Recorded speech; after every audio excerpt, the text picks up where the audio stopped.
istiyorsan. Il était une fois un riche marchand. Il était si riche qu'il ne savait même pas combien d'argent il avait. Ce marchand avait 3 filles. 2 d'entre elles étaient égoïstes, paresseuses et méchantes. Mais la 3e était incroyablement poli, généreux et aimant. Avec ses cheveux bruns flottants, de ses grands yeux verts, elle était à la fois belle et de bonne moralité.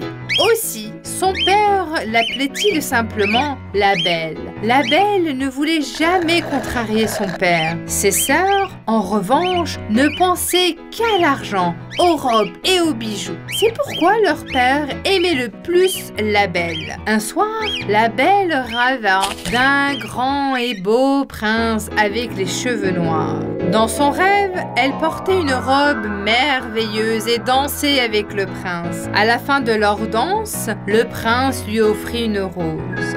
Lorsqu'il se réveilla, elle était toujours souriante et dansait avec l'effet de son rêve. Ses sœurs la regardaient, choquées et jalouses. Les jours passèrent et un jour, le père de la Belle reçut une terrible nouvelle. Une puissante tempête avait détruit tous les navires du marchand. Il avait tout coulé et avait perdu toute sa richesse. Oh! Nous avons tout perdu, les filles. La seule chose qui nous reste est cette maison. Je suis vraiment désolé. Ne sois pas triste, papa. Rien n'est vraiment important que nous sommes tous ensemble. Je vais prier tous les jours pour que tu retrouves le sourire et que ta chance tourne. J'espère qu'un jour, nous serons à nouveau riches. Peu de temps après, ils reçurent la bonne nouvelle qu'un de leurs bateaux n'avait pas coulé. En attendant cette nouvelle, leur père se dirigea avec joie vers le port. Nous sommes probablement sauvés maintenant. Nous sommes à nouveau riches. Après avoir vendu toutes les marchandises, que voulez-vous que je vous apporte? De belles robes et des chaussures. Des bijoux précieux. Mon cher papa, reviens-nous sain et sauf. Je ne veux rien, mais si tu peux m'apporter une rose rouge, je serai très heureuse. Le marchand fit ses adieux à ses filles et se rendit au port. Mais quand il arriva, il ne put croire ses yeux. Le navire était détruit et toute la marchandise était tombée dans la mer et était perdue. Donc rien n'avait changé, ils étaient toujours aussi pauvres. Malheureusement, en rentrant chez lui, sans s'en rendre compte, il était rentré dans la forêt. Pendant un certain temps, il a essayé de trouver la route, mais à ce stade, lui et son cheval étaient tous deux très fatigués. Soudain, il aperçut une lumière au loin. Il commençait à faire sombre, alors il s'est dépêché et s'est dirigé vers la lumière. Un magnifique palais est apparu devant lui. C'était un palais avec des lumières tout autour et un immense jardin. Le palais avait un air mystérieux. Lorsque le marchand est arrivé aux portes du jardin, elles se sont ouvertes spontanément. En passant par un chemin avec beaucoup d'arbres, ils atteignirent la porte du palais qui s'ouvrit également spontanément. Bien que le marchand ne comprenait pas ce qui se passait, il entra. Bonsoir. Y a-t-il quelqu'un ici? Il passa devant l'immense salon et d'autres pièces, demandant si quelqu'un était à la maison. Il se retrouva soudain devant une table remplie de différents types de nourriture, de desserts et de fruits. Comme il avait très faim, il s'est mis assis et a mangé jusqu'à ce qu'il soit rassasié. Parcourant toutes les pièces séduisantes du palais, il a cherché un endroit pour dormir. Il trouva une belle chambre au dernier étage. Eh bien, il n'y a rien à faire maintenant. Quand les propriétaires du palais arriveront, je les remercierai pour tout. Il s'allongea sur le lit et s'endormit. Le lendemain, lorsqu'il descendit, il vit cette fois qu'une belle et grande table de petit déjeuner avait été dressée pour lui. Je pense que la chance m'a encore trouvé. Il y a même du jus de fruits frais. Je dois y aller maintenant. Même si je n'ai pas pu vous rencontrer, je vous remercie beaucoup. Au revoir. Il sortit dans le jardin et au moment où il s'approchait des grilles, il vit une belle rose rouge. Je vais prendre cette rose pour ma fille comme souvenir. La belle va l'adorer. Il cueillit la rose. Au même moment, il a entendu un bruit derrière lui. Quand il se retournait, il y avait un monstre. C'était un monstre effrayant avec des mains noires et poilues, une bouche et des yeux énormes et des dents pointues. J'ai tout fait pour que ton séjour soit confortable. Tu n'as pas honte d'avoir cueilli cette fleur sans permission? Je suis désolé, monsieur. Mes intentions n'étaient pas mauvaises. J'ai 3 filles. L'une d'entre elles m'a demandé de lui apporter une rose. Je l'ai cueillie pour ma fille. S'il vous plaît, pardonnez-moi. Vous avez donc 3 filles? Oui, monsieur. Eh bien, je ne vous pardonnerai qu'à une seule condition. Une de vos filles doit venir et rester avec moi de son plein gré. Si personne ne vient, je te punirai très sévèrement. Tiens, je te donne mon cheval le plus rapide. Je vous attends toutes les 2 dans une semaine. Sinon, vous payerez le prix de votre insolence. Le marchand, qui voulait désespérément rester en vie, grimpa sur le cheval et rentra discrètement chez lui. Il expliqua à ses filles tout ce qui s'était passé. Lequel d'entre vous va m'accompagner là-bas? Je ne peux pas vivre avec un monstre. C'est à la belle qu'il faut en vouloir. Elle devrait y aller. Oui, c'est sa faute si papa a rencontré ce monstre. Elle devrait y aller. D'accord, d'accord. Papa, ne te fâche pas. J'irai de mon plein gré et je te sauverai. Ma belle-fille, tu y vas à cause de moi. Je suis tellement désolé. Ne sois pas triste, papa. Tout ira bien. Lorsqu'ils arrivèrent au palais, tout était comme avant. Un feu brûlait dans la cheminée, la table était pleine de nourriture et des lumières brillantes étaient allumées partout. Comme ils étaient tous deux affamés par le long voyage, ils se sont assis à table et ont dîné. Peu de temps après, le monstre est descendu. Bonsoir et bienvenue. Je m'appelle la Bête. Veux-tu rester ici avec moi? Oui, monsieur. Je voulais cette rose. Ce n'est pas la faute de mon père. Il voulait seulement m'apporter un cadeau. Alors, ton père partirait demain. Et tu resteras ici et tu seras mon ami. Le lendemain, le père de la belle partit. Tu vas beaucoup me manquer. Pardonne-moi, ma chérie. Tu me manqueras aussi. Ne t'inquiète pas. Prends soin de toi. Faisant un signe à la main, elle dit adieu à son père depuis les portes du jardin. Les jours passent, mais elle était incroyablement triste. Elle pleurait tous les jours. Une nuit, alors qu'elle pleurait, que vais-je faire de la bête? Comment vais-je m'y habituer? Il apparut devant elle. Bonsoir. Comment vas-tu? Ta chambre est-elle confortable? As-tu besoin de quelque chose? Tes désirs sont des ordres. Le fait que tu sois venu ici de ton plein gré m'a rendu incroyablement heureux. Si seulement tu m'aimais un peu. C'est parce que je suis laid. La belle lui a toujours dit la vérité. Je ne vous aime pas, mais je suis habituée à vous. Attends de voir. Un jour, je ferai en sorte que tu m'apprécies. Tu ne verrais pas la laideur de mon visage, mais tu verrais la gentillesse de mon cœur. C'est ça qui est important. Ils devenaient en fait de très bons amis. Ils jouaient du piano ensemble et chantaient des chansons. Ils se promenaient dans le jardin et nourrissaient les oiseaux. La belle réalisa que la bête n'était pas aussi laide qu'elle le pensait. En fait, elle commençait à l'apprécier. Une nuit, elle rêva de son père et vit qu'il était devenu très malade. Le lendemain matin...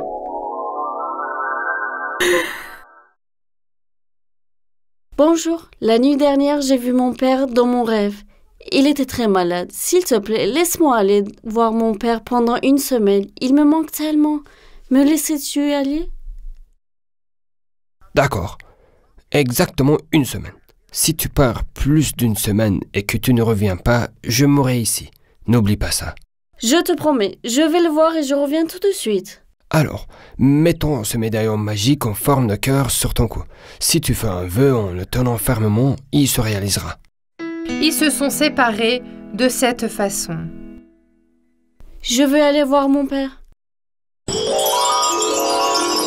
arrive à la maison de son père. Son père était si heureux de la voir qu'elle s'est sentie mieux presque immédiatement.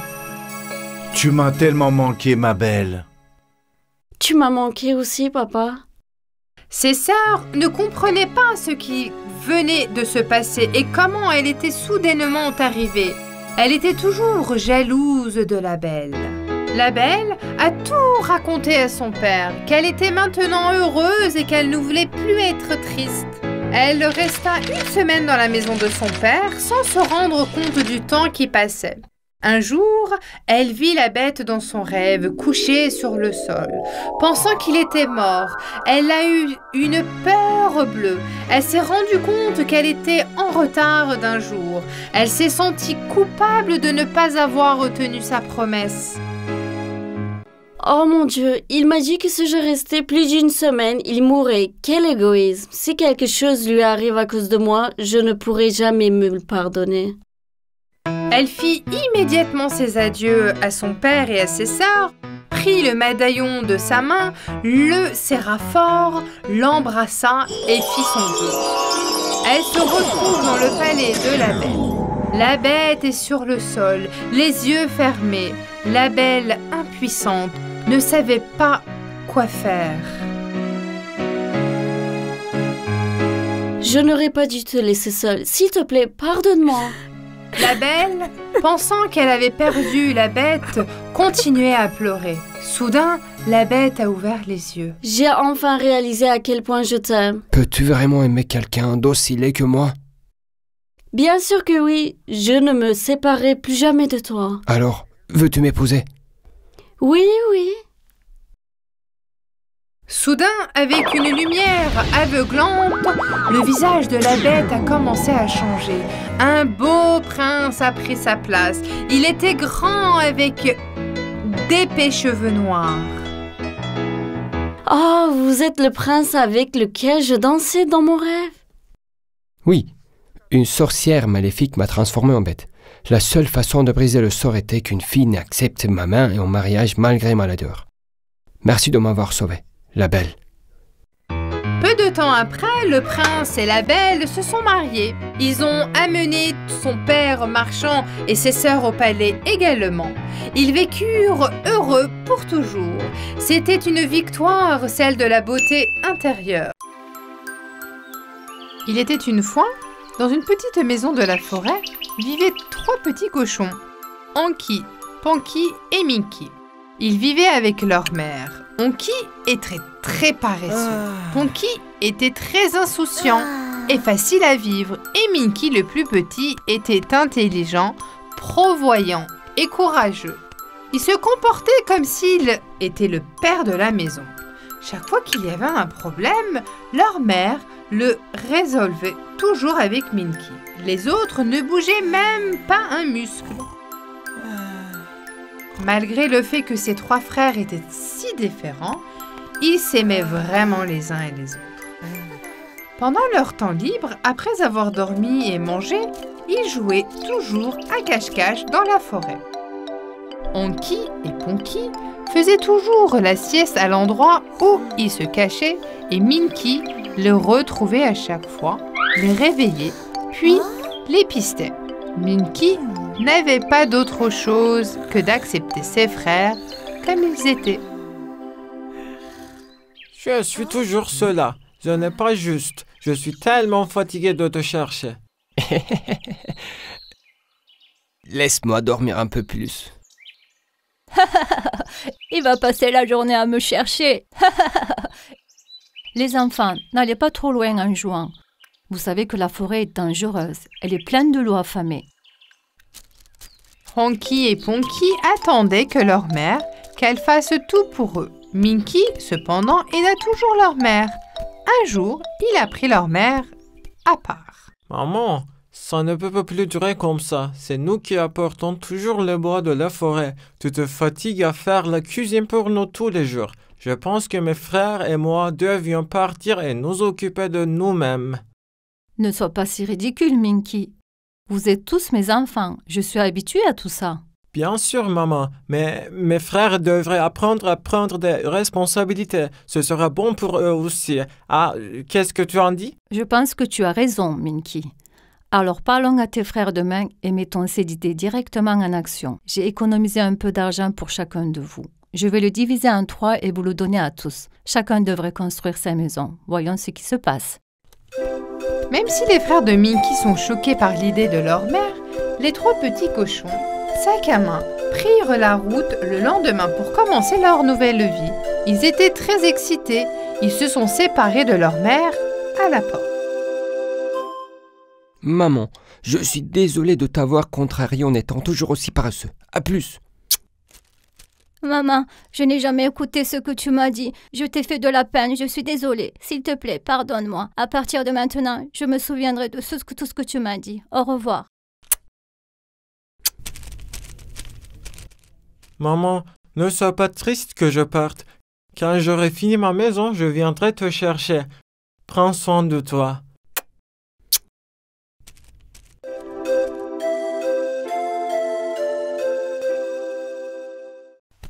Leur mère était très inquiète que quelque chose de grave puisse leur arriver dans la forêt. Les 3 petits cochons marchèrent un moment et décidèrent finalement d'un endroit pour leur nouvelle maison. C'est assez loin de la maison. Minky, surtout, voulait qu'il le soit ainsi. Il ne faisait pas confiance à ses frères. Il pensait qu'il devait vraiment apprendre à se débrouiller seul et ne pas courir directement chez leur mère à la moindre difficulté. C'est d'abord Honky qui a trouvé un endroit pour sa maison. Comme il était paresseux, il a choisi l'option la plus facile.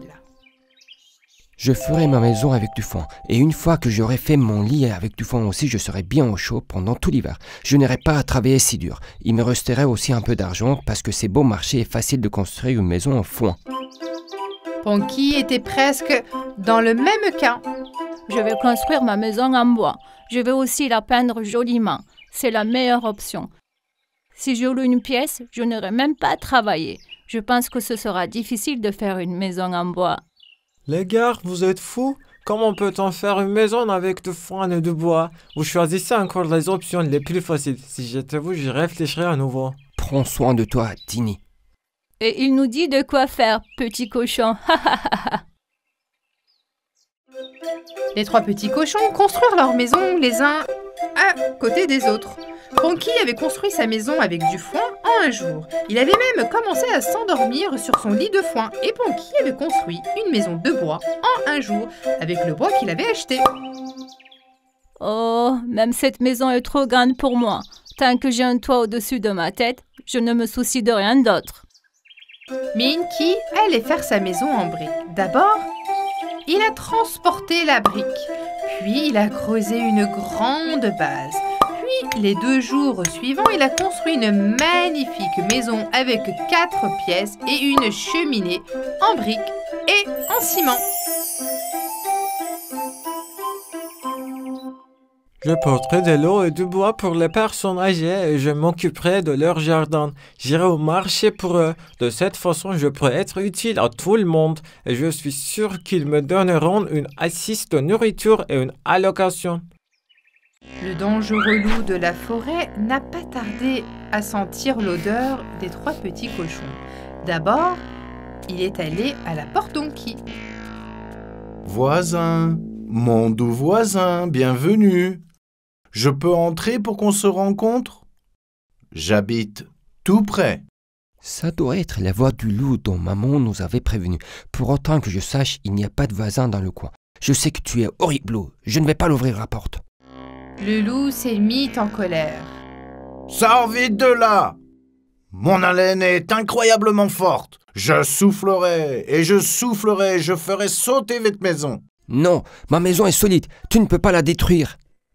Le loup recula d'un pas, inspira profondément, puis il souffla et expira vers le loup de toutes ses forces. La maison de foin s'est complètement effondrée. Honky a réussi à s'échapper et a couru directement vers la maison de Minky. Minky, le loup est venu à ma porte et a détruit ma maison. Et j'ai couru vers toi. Je pense qu'il va aller à Ponky maintenant. Vite, ferme la porte. Oh non! Appelons-le et prévenons-le tout de suite. Bonjour, Ponky. Sors de la maison immédiatement. Le loup vient vers toi. Allô? Minky, c'est toi? Regarde pourquoi tu t'agites. Ma maison est solide. Il n'a aucun moyen d'entrer. En effet, le loup, qui n'avait pas réussi à attraper Ponky, se dirigeait droit vers la maison de Ponky. You! Il y a quelqu'un? Petit cochon! Je t'ai apporté un petit cadeau de la part de ton petit frère.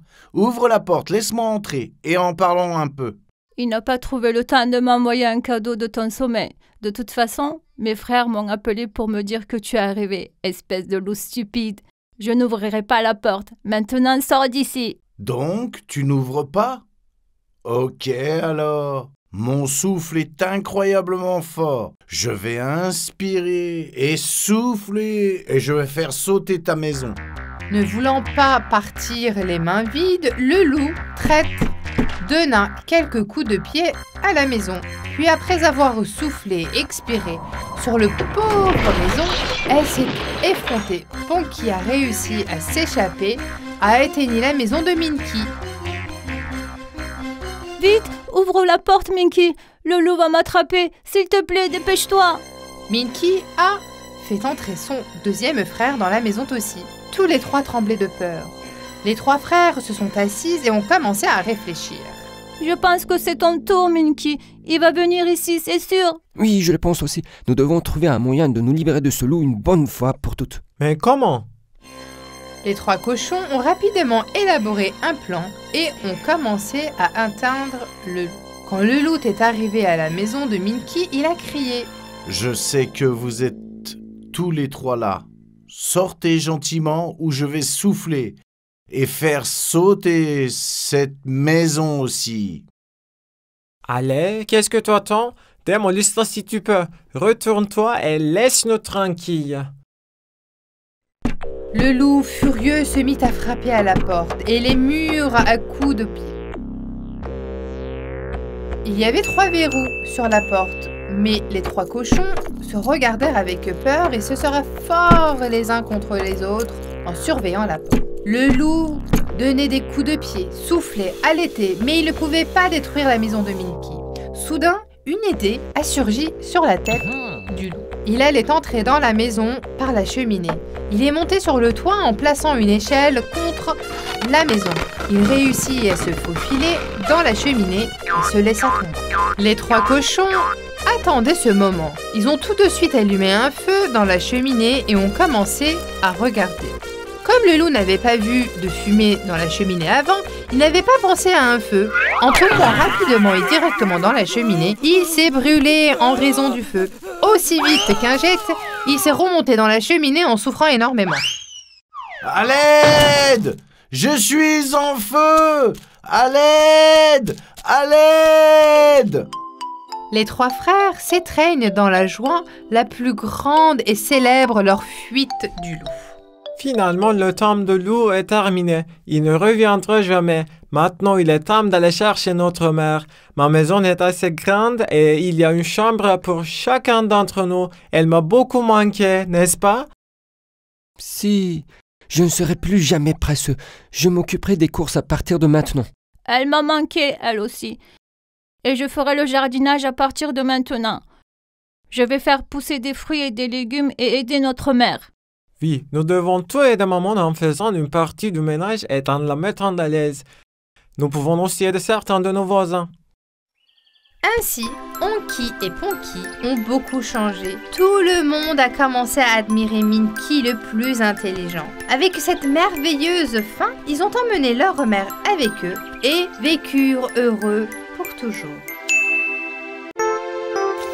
Il était une fois, il y avait un pays où tout le monde était très heureux. Toutes les jeunes filles du pays admiraient le beau fils du roi et de la reine. Le jeune prince était grand, il avait les yeux verts et les cheveux noirs. Et il avait aussi un bon cœur. Le roi et la reine l'avaient très bien élevé.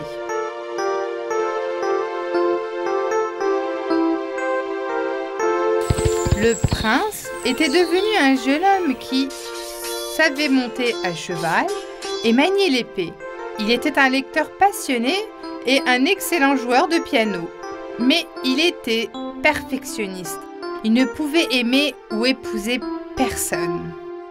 Mère, la fille que j'épouserai devra être une vraie princesse. Elle doit être sensible, polie et avoir de bonnes manières. Elle doit être belle à l'intérieur et à l'extérieur.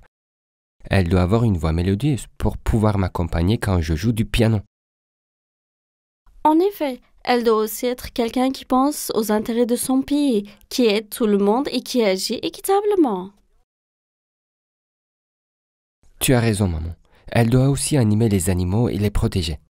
Comme il n'y avait pas de princesse ayant ces caractéristiques dans leur pays, le jeune prince décida de chercher sa princesse dans d'autres pays. La princesse qu'il rencontra dans le premier pays qu'il visita était une très belle fille. Mais un jour, alors qu'il se promena dans le jardin, ils virent un petit chiot assis sous un arbre. La princesse se mit soudain à crier. « Pouah! Prenez cet animal sale et jetez-la dehors. Je ne veux pas le voir dans mon jardin. » Sa voix était si dure et effrayante que les gardes se précipitèrent et suivirent ses ordres. Non, ce comportement est inacceptable. Je ne peux pas épouser quelqu'un d'aussi cruel. Il lui poliment ses adieux et partit pour un autre pays. Après un long voyage, il voulait se reposer dans la pension du palais avant de rencontrer la princesse. Soudain, une voix horrible le réveilla, mais il ne pouvait pas dire d'où elle venait. « Hé, serviteur, je vous le dis, où est mon gâteau? Vous devez être plus rapide. Apportez mon gâteau maintenant. » Mon Dieu, d'où vient ce bruit? Il suivit le son et jeta un coup d'œil derrière la porte de la pièce.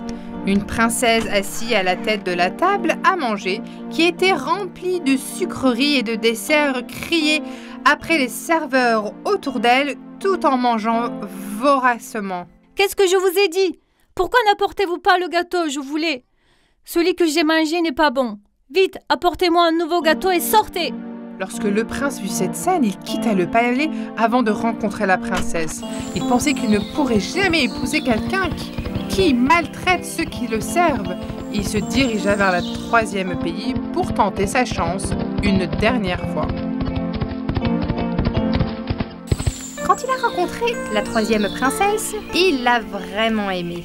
Elle est très belle, mais je ne devrais pas me décider tout de suite. Je dois apprendre à mieux les connaître. C'est ce qu'il avait pensé. Après un certain temps et après avoir appris à le connaître, il a réalisé que cette princesse n'était non plus la fille qu'il recherchait. « Mon père est un roi très puissant. Même s'il me donnait le monde entier, je voudrais plus.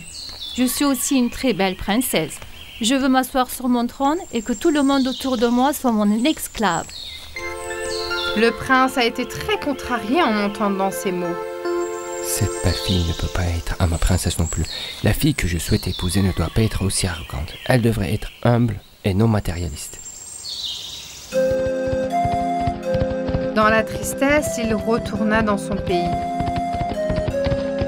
Sa mère a vu combien son fils était malheureux et a essayé de le réconforter.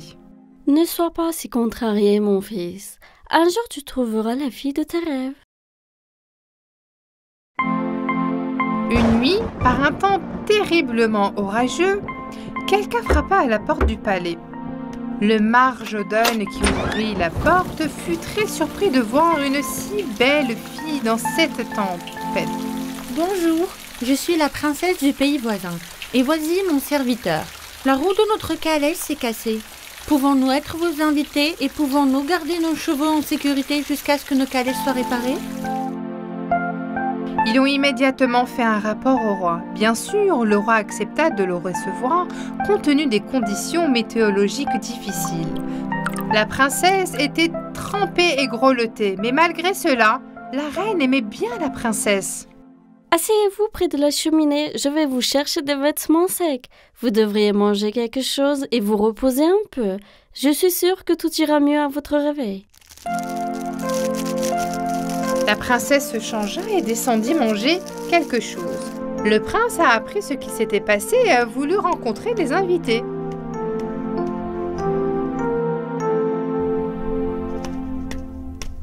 Il est regrettable que vous ayez dû endurer de telles circonstances. Mettez-vous à l'aise, vous pouvez rester ici aussi longtemps que vous le souhaitez. Merci beaucoup, cher prince. J'ai une requête. Mes cheveux doivent être bien soignés. Ils ont été misérables par ce temps. Oh, et mon serviteur devrait bien dormir. Le pauvre, il a essayé si fort de réparer la calèche, je ne voudrais pas qu'il tombe malade. Ne vous inquiétez pas, vos demandes seront satisfaites. Vous devriez vous reposer maintenant. Le prince, qui aimait beaucoup la princesse, chuchota à l'oreille de sa mère. Mère, pourrait-elle être la princesse que nous attendions? Je me demande si les choses qu'elle nous a dites sont vraies. Elle est aussi gentille que belle. Peut-être mon fils, mais voyons si c'est une vraie princesse. Nous le verrons ce soir.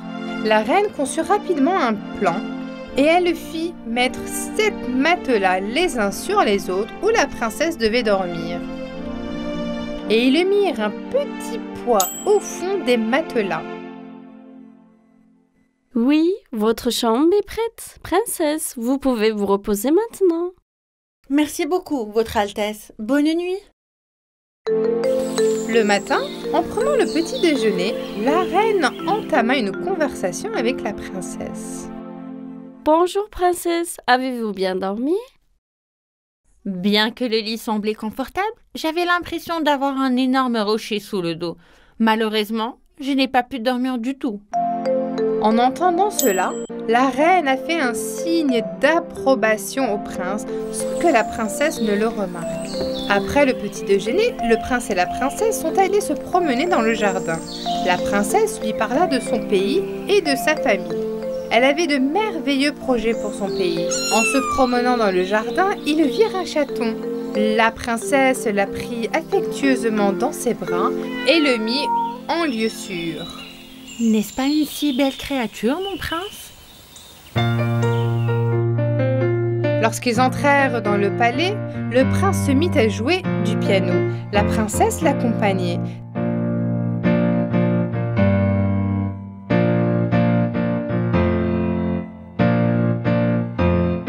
Sa voix était si mélodieuse que tout le monde dans le palais l'écoutait avec admiration. Le prince, qui avait aimé la princesse, dès qu'elle l'avait vue, pensa qu'il avait trouvé la princesse de ses rêves. Après quelques jours, il était temps pour la princesse de retourner dans son pays. Mon prince, je vous remercie pour tout. Vous avez été un hôte formidable pour moi, mon serviteur et mes chevaux aussi. Mais je dois retourner dans mon pays. Le jeune prince ne voulait pas qu'elle parte. Il était sûr qu'elle était la fille qu'elle cherchait et il le fit part à la reine et au roi qu'il pensait l'épouser. Mère, père, je suis sûr que vous pensez la même chose. Cette fille est une vraie princesse. Elle ne donne pas d'ordre et demande poliment à ses serviteurs et les remercie aussi. Elle aime toutes les créatures. Elle est polie, généreuse et intelligente. Je suis sûr que c'est la bonne. Ok, fils. Quand tu veux, nous irons dans son pays et demanderons à son père, le roi, sa permission pour le mariage. Le prince, qui a obtenu l'approbation du roi et de la reine, demande la main de la princesse. En effet, la princesse a également aimé le prince dès qu'elle l'a rencontré. Son amour a grandi au fur et à mesure qu'ils passaient du temps ensemble. Ainsi, lorsque le prince l'a demandé en mariage et ils lui ont donné une bague, la princesse a accepté avec joie. La fête a duré 40 jours et 40 nuits. Et après ce jour, le prince et la princesse vécurent heureux pour toujours.